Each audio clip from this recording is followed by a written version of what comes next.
first of all, thank you everybody for joining us today, and apologies for the reschedule. This was going to be last week, but actually glad we left it another week because we've got lots of sign-ups today, so that's great.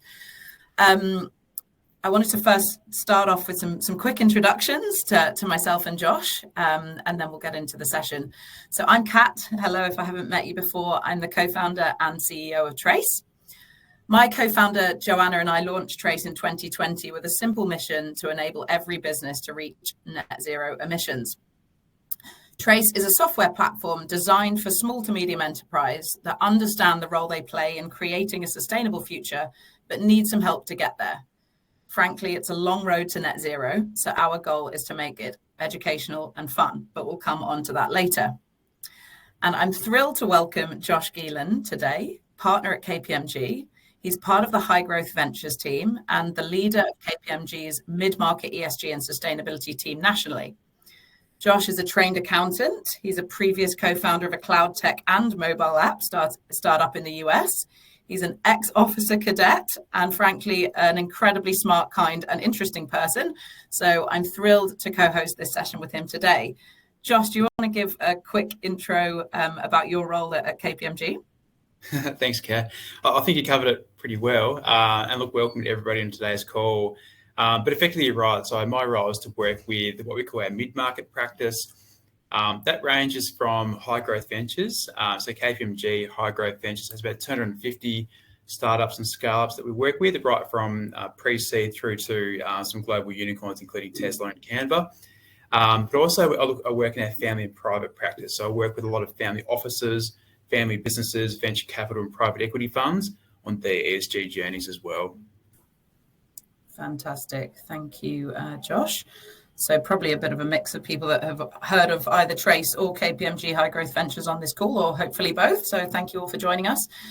So today is our fourth session in our what we call our Industry Leader series, Net Zero in Practice. And today we're focused on scale-up businesses from all industries. So a real mix of tips here. And our goal is to uncover best practice tips for companies looking to become more sustainable as they grow. So quick overview of the agenda. I'll start with a short introduction to net zero and what we really mean by that. And then we'll jump into the questions for Josh. So please do add any questions to the chat throughout, and we will field them as they come in. So let's get started. Love to begin with involving our audience today. So I'd ask you to jump onto Slido and use this code or use the QR code so that we can ask a few questions. First question is, it's not showing up on my screen. Where is your business on the journey to net zero? Always curious to see what people judge themselves at in terms of their progress. Great. Thank you. Great to see some capability, intending to act, amazing. Respect for admitting there's no action, that's incredibly common. I'd say most of the customers we work with haven't started yet.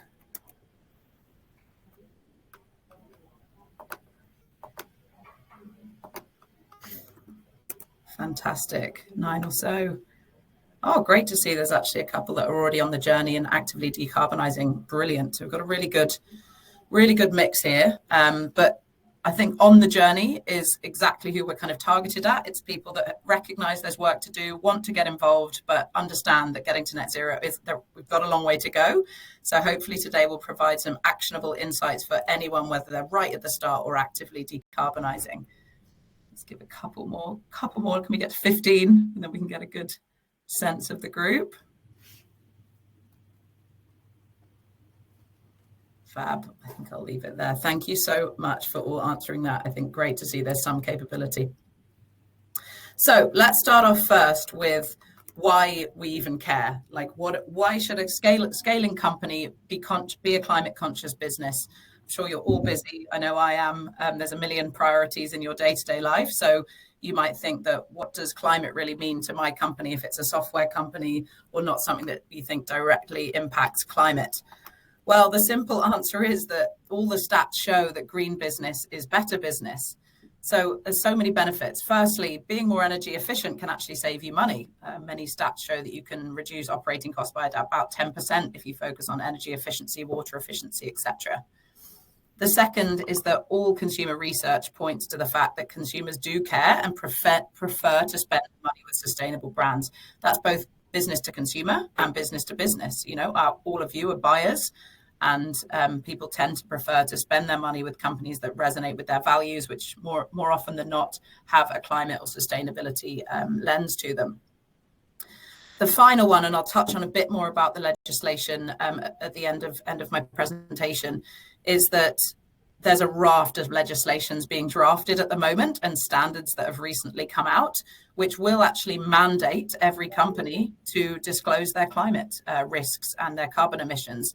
It may not affect SMEs for a few years, but we really think it's important to get ahead. And that's because we believe that non-financial reporting on sustainability and specifically climate will be as commonplace as financial reporting over the next few years. And that's actually why Trace has partnered with accounting firms like KPMG to help those advisors deliver carbon accounting services to their clients. So let's just start with a very quick 101. I'm sure since a lot of you are already on the journey, you're familiar with the term net zero, but I often come across a bit of a misunderstanding about what the term really means. It was coined in the Paris Agreement in 2015 and quickly been adopted from science into policy. In 2018, the timeline and need for the goal was spelt out more clearly when the UN Climate Science Panel declared that the global carbon dioxide emissions must fall by 45% by 2030 and net zero by 2050. That's actually been revised, and many say that we need to reach net zero by 2030. So this is an urgent need. And that's in order to avoid devastating consequences of breaching the 1.5 degree temperature threshold, which I hate to say, I think we're on the cusp of doing. So in short, net zero means a 90% reduction in overall emissions as we are today, and the remaining 10%, which may be unavoidable through certain activities that we just cannot avoid fossil fuels being used, and those can actually be offset through permanent carbon removal projects. So to recap, that's a 90% reduction from where we are today. So how on earth are we going to get there? Well, that's a question that every company, even the largest enterprises, are grappling with. But what's clear is that the first step to reaching net zero emissions is to understand your baseline today. And the earlier we start, the higher the chances of success. So as I'm sure you're all aware, every business has a carbon footprint, and our goal at Trace is to empower every business to start their journey to net zero by helping them measure, manage, and track emissions over time. This is a screenshot of our very simple to use technology platform, and we have a team of sustainability experts to support, not to mention a community of advisors like the KPMG High Growth Ventures team who can also support with your carbon accounting process. So as the old adage goes, what you can measure, you can manage. So by understanding where your emissions come from, you can actually identify and start to implement initiatives to reduce them. What I often hear working with clients is that when they do their carbon assessment through Trace, they're often surprised about where those emissions come from and realize they may have been focusing on the less emitting processes within their supply chain. So a good example is if you're a large electricity consumer through lots of buildings, maybe manufacturing or data centers, you probably first of all consider switching to renewables, or if that's not possible, searching for buying offsets. If you travel a lot, which I know a lot of professional services might do, or international businesses, you could consider greener forms of transportation or minimizing how many flights you take, as an example. And if you have a large supply chain, you can start to engage your suppliers to understand their policies on carbon reduction. And that's a really important one, because the sooner we start to engage suppliers, the more we can influence our supply chain emissions to help them on the journey to net zero as well. So what's interesting from the data that we've seen working with SMEs is that your employees often make up a much bigger portion of your emissions than most companies realize. On average, among our customer base, about 25% of their emissions are directly controlled by their employees. That means through working from home, or they're commuting to work when they do come into the office. So By not involving your employees on the journey, you're actually missing out on this low-hanging fruit, which is helping your employees decarbonize at home or decarbonizing their behaviors when they travel to and from work. So you won't succeed in reaching net zero if you don't engage your employees and suppliers really early. But interestingly, only 10% of publicly disclosed targets actually include emissions associated with supply chain and staff. So we've got a long way to go. We see this as a big missed opportunity. More than 60% of employees by a recent survey in Australia want their workplace to take climate action. So not only is there a carbon footprint benefit to involving them, there's actually an employee engagement and retention benefit as well. So educating them, bringing them along on the journey, selling them why you're doing this is a really important strategy for your growth. So really keen to understand, I think a few people said that they were already on their journey, or at least embarking on the journey to net zero. So how important is climate in your current growth strategy? Love to hear from the audience, please.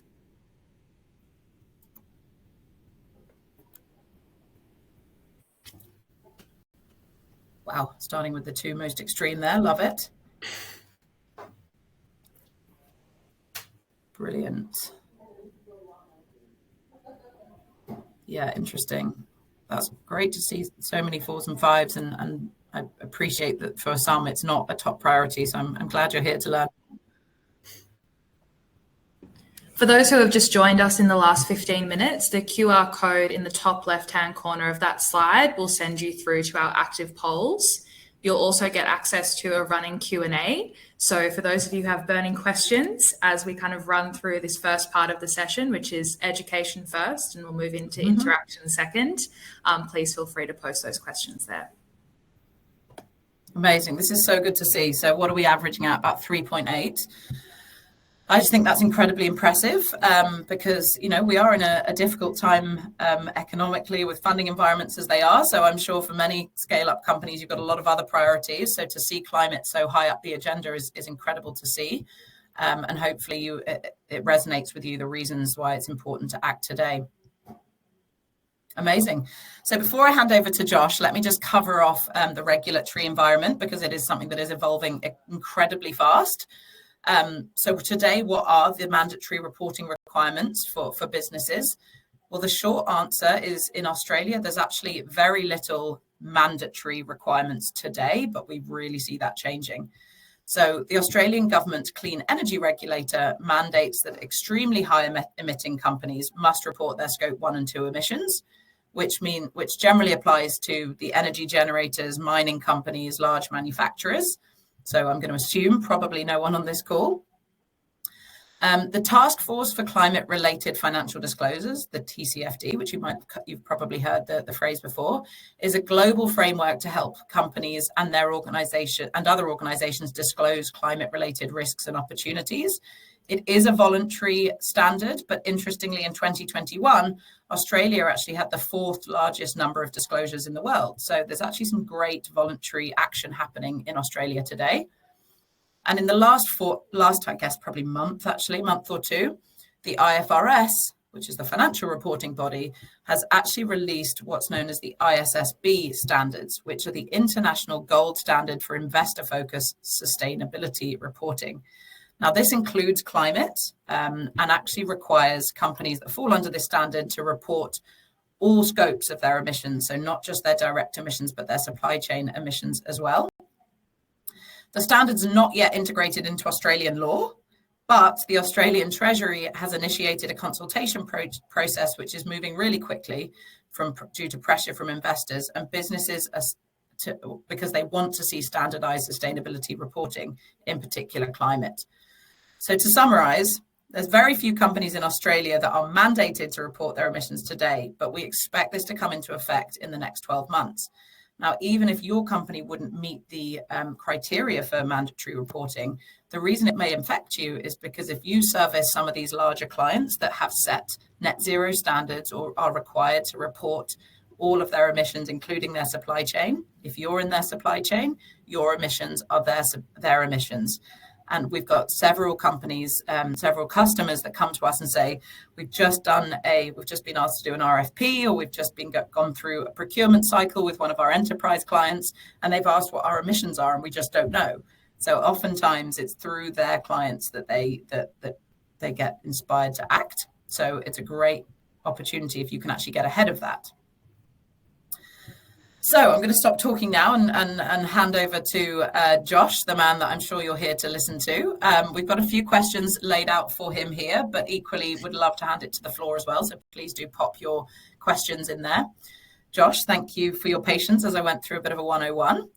Love to set the scene and hear from you about what role sustainability and climate play in your role at KPMG.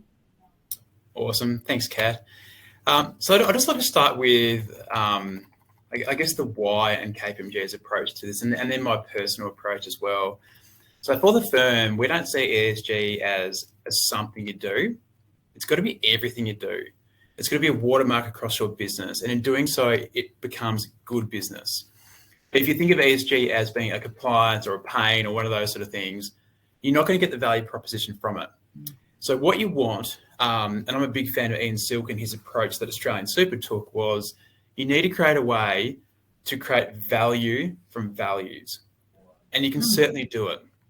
So our approach is to do exactly that. It is good business. It should support your strategy.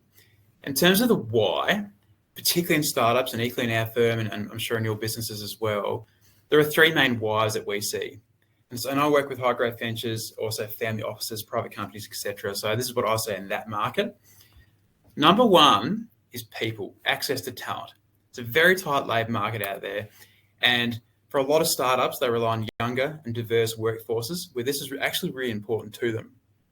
Equally, though, it's important to our employees looking to join KPMG. So on the KPMG graduate website, if you are a graduate looking for a role in a firm, there are 4 reasons listed why you would want to consider joining KPMG. 3 of those relate to ESG, and one something else that doesn't matter, something else, not important. But the point is, those 3 actually really do motivate. The next generation coming through really wants to one, make sure business is being responsible and create a world for them and their children that's sustainable, that we can all actually have a decent standard of living within. So people's very, very important. The next one we see, and particularly in the startup space, is access to capital. So what we do know is every year RIA, or the Responsible Investment Association of Australia, produces a report on the role of sustainability, or ESG, across Australia's professionally managed wealth. This is not private wealth, but professionally managed. Well, it could be private, but professionally managed component of it. Now, a couple of years ago, that was around 19% of Australia's wealth. Last year, it was up to 43%. This year's I haven't seen come out yet, but I'm expecting to be 50 to 60%. So while there's still, let's call it half of the wealth out there that's not covered, you can see the direction that's heading in. Now, in the current climate, in the current capital crisis that we have, where we're not seeing the boom days of 2020, 2021, and deal flow has really tightened up a lot. People want to be, and by people I mean startups, want to be really competitive, putting their best foot forward. And if you're a climate tech or you're a company that says, look, we can put our hand on our heart and say that the world is a better place because we are part of it, we are part of this solution to the crisis that we have, then a lot of those are saying, well, hang on, we want to be out there, we want to be really competitive, and this actually plays a really critical role. And even if a lot of the VC funds don't have really progressive impact frameworks, at a minimum, what the big 4 banks and what the VC funds are doing is screening. And so you can go and ask for those screens if you're a startup and say, look, what is your ESG DD and what is your screen? Some won't care, some will have none, but some will. And if you don't do something, and it's always a stage appropriate something, but if you don't do something, you're already reducing the pool of capital available to you. The same with family office, although it's a little bit different. It's more about impact investing and aligning values and creating influence in that respect. But a lot of family offices are certainly looking to create a legacy, create influence in what's important to them. And therefore, that's impacting their own deal flow as well. And then finally, it's about access to customers. So whether that's export markets like the EU, or as I think you had in your slide, Kat, before, a lot of customers actually really do care. Now, everyone has said to me, look, when the GFC comes, corporate social responsibility fell off the cliff. And in a high inflationary environment, ESG will disappear and die. But it hasn't. It is really staying true. It is holding the course, and that's because community values and expectations are holding true. We know times are tough and people have to make ends meet, and we all understand the pressure and the pain of that. But at the same time, we recognise that we have to get this balance right. There has to be that concurrent prioritisation of people, planet, and prosperity. And if we can achieve those three together, then we achieve sustainable progress. And I think there's getting mainstream recognition of that compared to, say, 5-10 years ago, where there was a bit of a woke concept on the side. So that's the three main reasons. Now, in terms of in practice, people often say, look, how can you possibly create value from values? I get some people are interested in it, and we could attract some people, not others. But the reality is it does hold true. And you heard Kat say before, you can save costs at a minimum by being responsible and doing this well. And that absolutely holds true. We see clients doing that. But even if it costs you more to do it, the question becomes, well, can you access capital or cheaper capital? Can you access better or even employees full stop in the current labour market? Can you have new products that can hit the market? That revenue and opportunity side also needs to be considered. And the clients that we see who do this best do both sides of that equation. They look to control their costs and be really frugal and responsible, but also look at this as an opportunistic lens. What can we do in this space? We know that, for example, family offices. So last year I worked with 30 or 31 family offices, and we sat them down across Sydney and Melbourne and said, look, what is the number one important thing to you? And the first thing they said was deal flow, succession of family wealth and legacy, etc. But the biggest opportunity they all within maybe a couple said was they saw climate change as an investment opportunity of a lifetime. Clearly it's a crisis, and also clearly anyone who can come to this space creating solutions stands to do very well. But to do that, you also need to be responsible. So what we've seen in a lot of companies is, look, we create a positive impact, but we're also a tech company, which means we have a carbon footprint, and modern slavery being a potential issue in our supply chain as well. So if you think about the three dimensions of impact, you've got to get your own house in order as well as create the collective impact. Otherwise, you're part of that problem. So certainly there's a lot of opportunity there. And just to wrap out this question, it's been a bit long-winded, sorry. We actually win work ourselves off our own footprint and our own performance by having our house in order. So as a firm, we've been climate neutral, net zero for a couple of years now. We've done that not just by buying offsets, but actually quite aggressively reducing our gross emissions. So my ability to travel is severely restricted compared to what it used to be. And when I do pay a carbon tax internally, that's used to support projects and support our corporate citizenship and pro bono program as well, actually. So we're doing quite a lot. That can make business harder. I can't get out there and network and do what I need to do sometimes. But I was talking to Graham Wood, who, if you've heard me talking on the forums before, I do a fair bit with him as the founder of whatif.com. He said to me early on, he said, Josh, you need to pick a side of the street. You can't work with company X and also pretend to be caring about the climate. You've got to pick a side. And so that's exactly what I've done. But what we're now finding is by picking a side and creating those opportunities, those clients will come to you because you're aligning values and their values, and you're starting to create value from doing it. So full credit to Graham. It does pay off. I don't need to travel and rack up some carbon footprint. Do the right thing, and the same goes for your companies. Start the journey. You'll be surprised if you do it well and do it genuinely, the impact and the value they will have. So sorry, that was a bit long-winded, Kat. No, we've just had a question pop up in the Q&A, which I think, if you don't mind, Kat, I'll just hop in because it tags on really nicely. I think to your point, Josh, kind of step one is getting your house in order, and then step two is not only will values alignment see suppliers and other organizations come to you, but you are a better place to start having the conversation with your suppliers. And we've had a question come through on the chat. How can I talk to my suppliers about decarbonising their footprint? Maybe if we take a step out, how do you talk to suppliers about creating value from values? I wonder if, Josh, you have a view on that or any advice for how to start that dialogue? Absolutely. I think there's a saying that you're either a disruptor or you're there to be disrupted. And so one way to think about this is if you're sitting there going, well, which one am I right now? And is there an opportunity to go and practically solve for my customers, and knowing what Kat said before about the IWSB coming in, you know most of your customers, whether they're government procurement, whether they're listed companies or even just large companies that are going to just have to start reporting on TCFD. Indeed, we know that 90%, give or take, of the ASX 100 already do this. And we're now seeing it roll through a lot of government procurement panels as well. If you can go and dislodge some of your competition who are mature businesses who are slow to act in this space, you can win work, you can grow. So a great way to have that conversation with your suppliers is, look, go to them and say, we've identified a real opportunity. If we can do this well, get to market before our competitors, be more nimble, be faster, and some of these mature players, we can all go on that journey and have a rising tide of success there.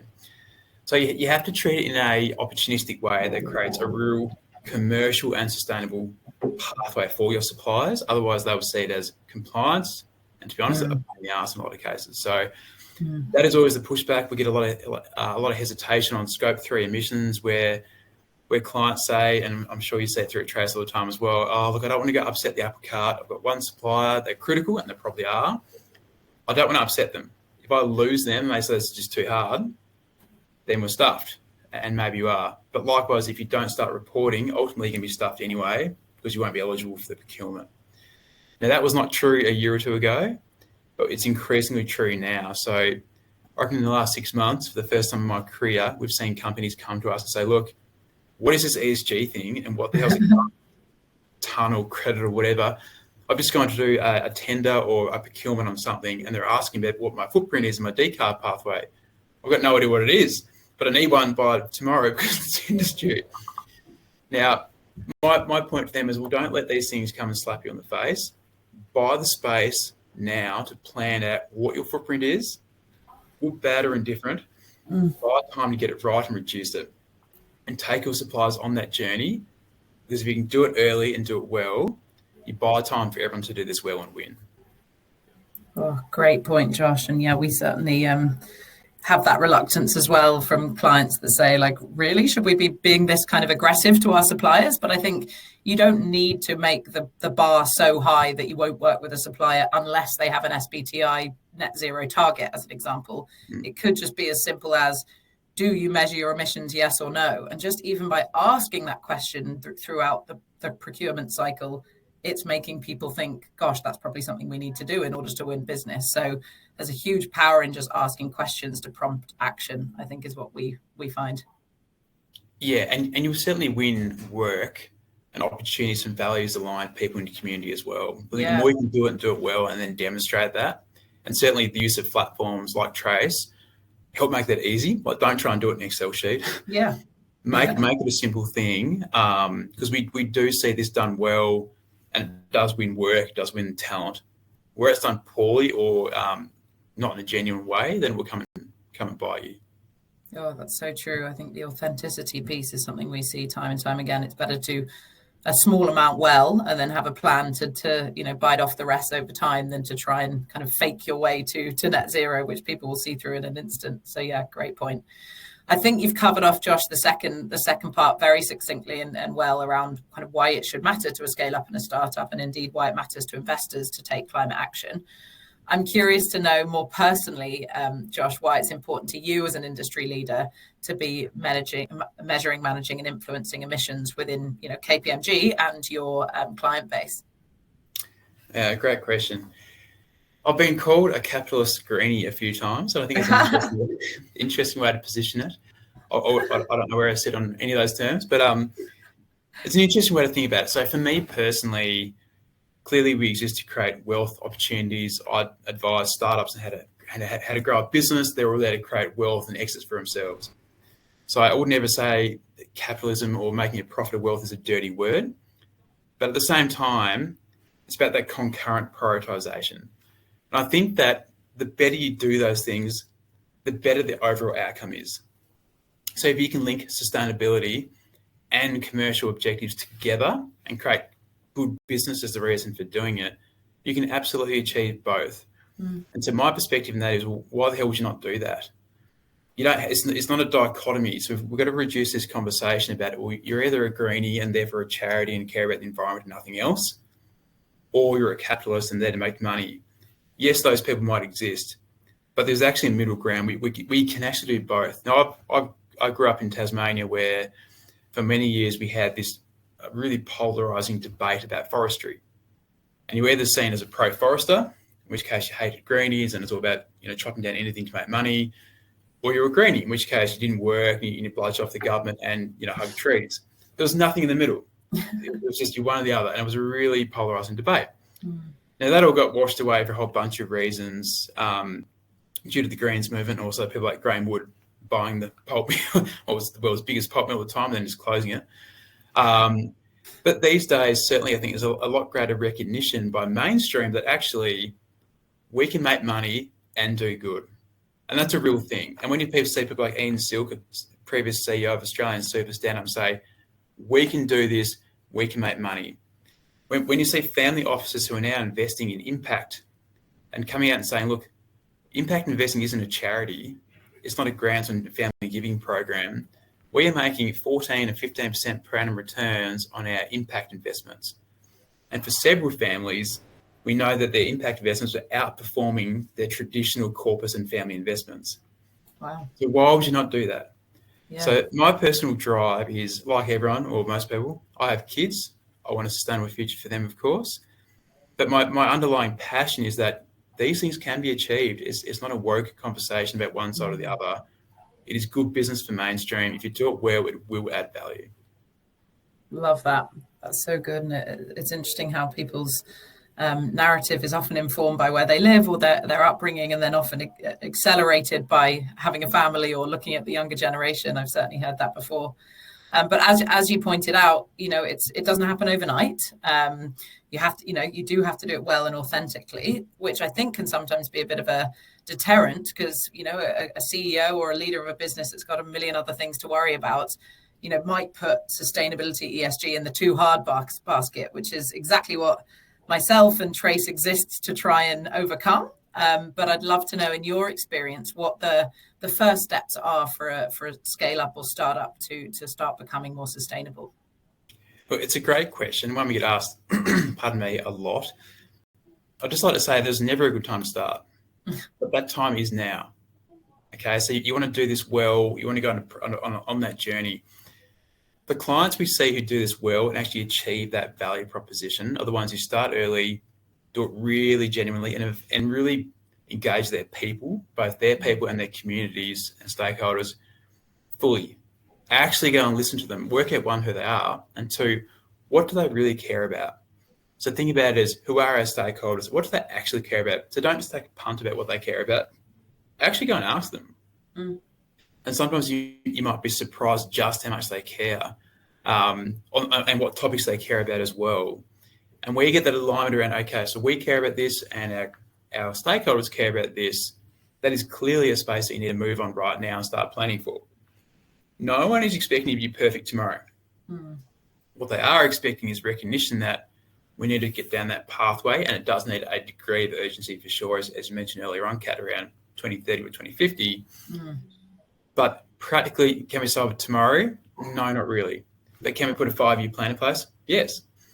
And in fact, the ones who do that, they're the ones who see get the uplift. The ones who rush through, buy a stack of credits, slap out an ESG report no one reads, and then seem surprised that the sustainability fairies haven't worked their magic and no one actually reads it or cares about it, which always baffles me a little bit.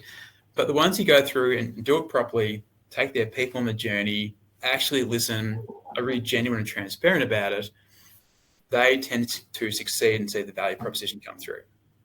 Now, as I said before, I've been a founder 3 times in my life as well, heaven forbid.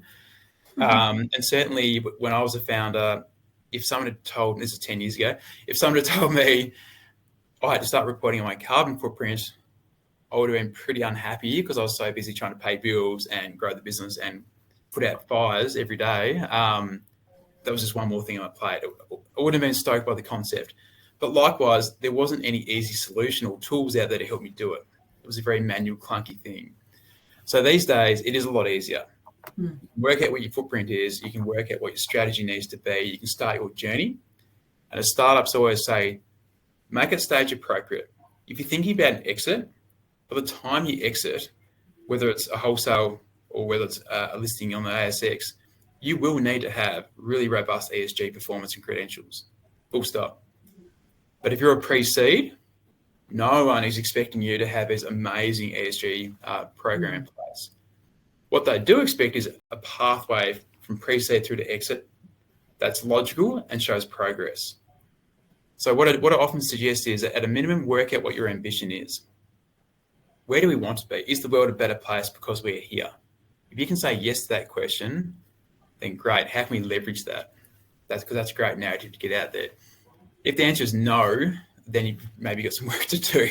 Either way, work out what your baseline is, work out where you want to play, and therefore the next question is, well, we know where we are, we know where we need or want to be.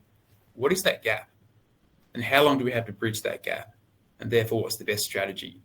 And then you've got time and space to create a commercial impact strategy to achieve it in your own time, rather than this being forced upon you.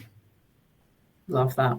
Yeah, that's so good. I think I often hear our clients, when they see their measurement profile and see, the pie chart of where their emissions come from, they often say at the start of the process, oh, we're purely digital. We don't create any waste. We don't print anything. And it's the really tangible things that people can see that I think people assume are generating carbon, which may or may not be the case. But a lot of the time it's in the services they buy, the goods that they're buying, which seem a bit invisible. And that's a huge part of their footprint. And if we start today by being intentional about how we procure services, you can make a massive difference to those scope 3 emissions and really show that you've got a plan to decarbonize over the next 5-10 years. Yeah, and by doing that, you will win work of values aligned customers upstream as well. And like I say, we now do as well, which is nice. Yeah, that's great to hear. That's validation right there, isn't it? So I guess practically, and before I hand over to any other questions that might have come through, what advice, what one thing would you suggest to businesses that want to start their sustainability journey today? I think everyone would be on this call because they have an ambition to do better, or be the best, or sit somewhere, better than they are today. So that would usually be my first thing: work out where you want to be. But given you're here, the first thing I would say is work out what your current footprint looks like across sustainability. So obviously carbon's a key component of that. Work out what that is, and then put that in the context of where you want or need it to be and by when, and then go from there. Love it. Fantastic. Well, thank you, Josh. I would love to hand over to anyone on the call if you've got questions you'd like to ask myself or Josh about the journey to net zero and how your company might be able to start or accelerate today. Taylor, I don't have the chat in front of my eyes, so if you can field any, that would be great. No, I will certainly shout out when we get some popping through. Fantastic. I think here we've just had one come through, actually through my email. Somebody's asked about where do the climate curious and the climate conscious collect and commune? Are there places that Kat or Josh, either of you, are a part of that you would recommend your fellow climate warriors join, whether that might be a newsletter that you find really interesting, or if there's a regular meetup, perhaps both of your LinkedIns might be places that our attendees could go to learn more? I love that. Great question. I mean, I'm on probably too many newsletters, so sometimes it's a bit overwhelming. I do think you need to pick, depending on whether you're trying to choose your climate impact to be personal, in which case there are lots of newsletters around carbon footprinting at home, such as One Small Step is quite a good one. But I think for business, we obviously put out a lot of content because we live and breathe this every day. So I don't want to self-promote, but I know that we do create some great tips. And we also do have a community called Climates, all about your climate mates, which we try and bring together for events. And we did one a few months ago. So looking to do some more of that.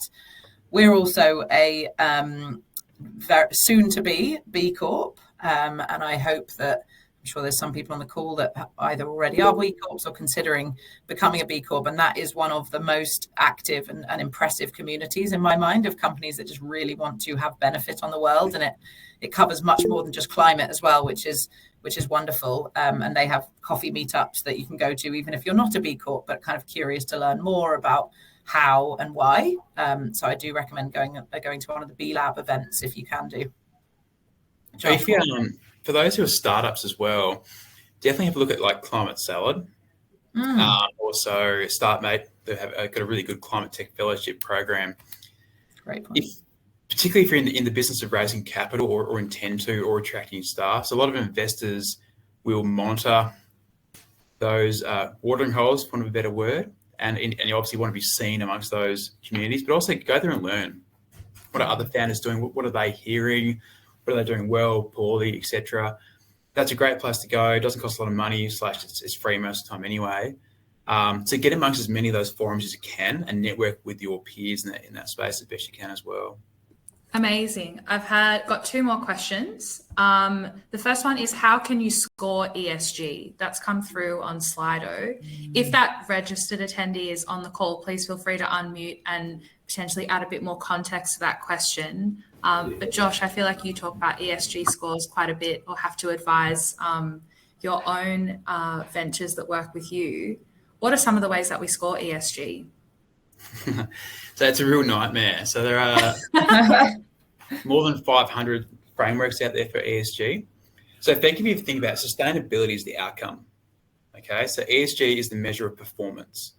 And so most of these frameworks exist to try and create a way of measuring performance against the ultimate goal of sustainability. The problem at the moment is that, well, which framework are you using? Because there are so many, how do you get apples and apples? And you might use this and they might use that. It's different language, different metrics, etc.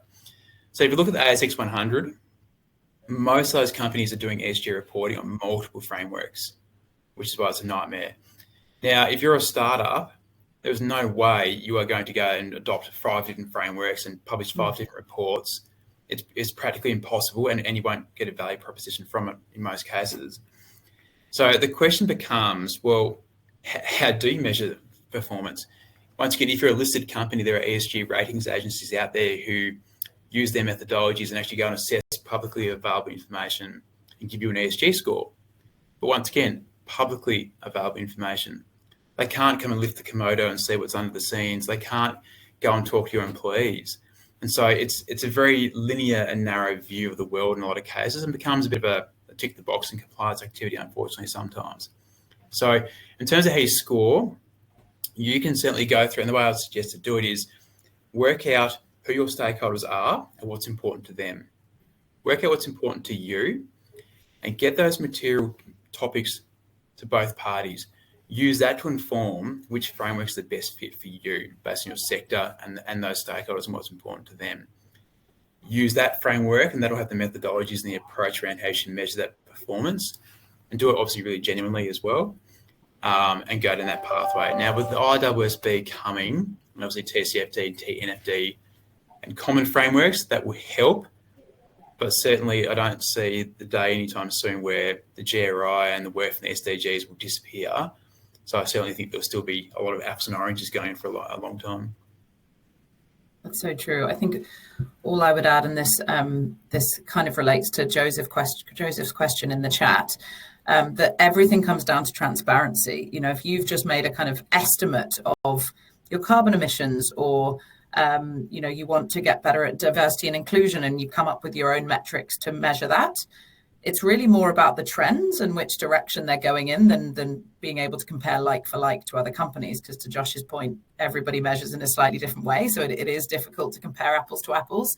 So we always say that so long as you are transparent, if you're publishing a claim or a number, you just have a footnote or an explanation to say, you know, we have 50% of our leaders are females at the time of this. We have assumed that includes people that are permanent and part-time, etc. You know, being very transparent about data used to get to that metric, and then showing trends, because it's progress that matters right now more than the outcome, because we know that is a long way away and nobody expects you to have achieved perfect overnight. I think one of the best examples I've seen is a client, they're a company who they have a sustainability tracker. They don't publish an ESG report at all. They have a Google sheet on their website, and they literally list out about 10 different initiatives that they're doing across ESG. Wow. What's in all, it's on there in plain English, what it is, when it's happening, who is responsible for it, where it's at. And when you log on there, there's some that are like, yeah, this one's not happening at all, and this person's left. But it's really honest. But then it says, well, what are we doing about it? And so once again, to your point, Kat, it's about demonstrating simple, plain English progress towards what they are doing and their approach to it that the common person can actually understand.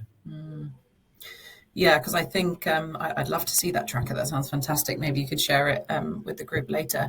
But I think to the point about greenwashing, the accusations of greenwashing have come from companies that have said something like, we are net zero, or we are green, all our products are green, with absolutely no substantiation. And, they might have created a sustainable plastic product or like recyclable product, but then, all of their operations are highly unsustainable. So you're actually misleading consumers.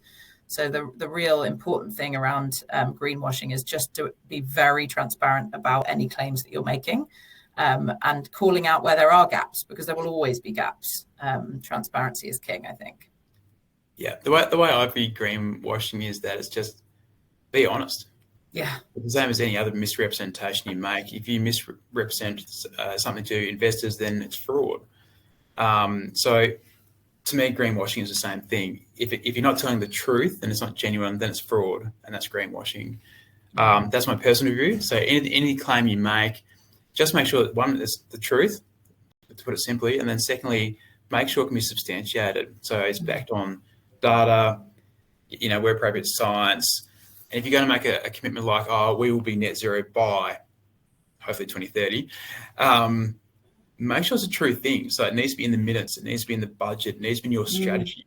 Don't go and say something that is not supported by the evidence behind the scene. Once again, tell the truth and you'll be fine. I think another question that we often get from clients is sort of, what can we actually influence as a kind of small to medium business, right? Like, you might use Google, you might use AWS. If Trace reaches out to AWS and says, hey, I want you to be more green, they're unlikely to do much tomorrow. So people kind of feel a little bit hamstrung and unsure what to do. I have thoughts on that, Josh, but I'd love to know if you have any particular tips for companies that feel like that. I think you just need to do it. Put into a nutshell, like I said, the time is never right, but you do need to start the journey, and just go back and think about, once again, I kept banging on about it, but who are your stakeholders, what's important to them, what's important to you, and make this good business. And that will drive the conversation for you. Now, if you are a bit hamstrung by it, or have a lack of resources, which realistically is most in that startup space, and even at bigger companies, what we often see is they will appoint a head of sustainability or ESG, whether it sits in its own team or in marketing or people and culture or God knows where. That tends to move around. Often that's a single appointment, and it's a very lonely role that's not giving you any resources. So once again, the way to ring fence and protect that is to, one, take the organisation on that journey and try and educate around the importance and the value proposition of it, but also just show the journey. We're not perfect, but we've started. This is the plan, and then show progress against that plan. So doing something is still a lot better than doing nothing, but just be honest about it and sort of showcase what's next and what we're doing about it. Yeah, I love that. And I think, so for example, if a company is in a co-working space, or they rent a building, so they don't necessarily have the control to be able to implement renewable energy on the roof, for example, you can set yourself, say, a 5-year goal that says, we hope to be on 100% renewable energy, or plan to be on renewable energy within 5 years. In the interim, we are engaging our landlord and speaking to them on a regular basis to understand what their approach is. We have carbon offset our electricity, so at least we're committing to a greener solution. So I think recognizing that the bigger goals might take time, but just being transparent about the small things, which may not feel particularly groundbreaking today, but they're all going to contribute to the outcome. Because what happens is, if all those tenants in that co-working space, whether it's like a Stone and Chalk, for example, if they all go to the landlord and say, hey, what's happening with our renewables? We want this, they will do something about it. Yeah. But if they turn around and say, well, hang on, no one's asking for it, and it looks like a cost, then they'll probably think it's not important. Totally. And so you can actually create influence just by actually going and saying, we want this, what is the plan? We want to communicate it, and we want to know what it is, but two, it is actually important to us. So communicating your ambitions and what's important is actually really important.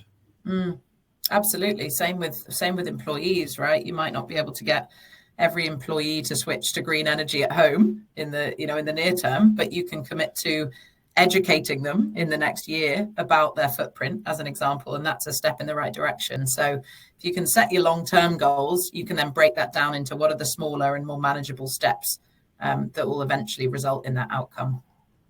Yeah, absolutely agree. Fantastic. Taylor, any more questions in the chat? That's all. Thank you both so much. I've already been receiving not only text messages, but emails about how insightful both of your commentary were on this topic. So thank you both so much for leading such a great session. Great. And it looks like a few requests for that spreadsheet. So Josh, I hope you remember which site it was. I'll go and dig it up and send it across to you, Kat. Fantastic. Thank you very much. Thanks for joining us, everybody. Josh, absolute pleasure to share this session with you. Taylor, thank you for organising it, and wishing you all a good afternoon.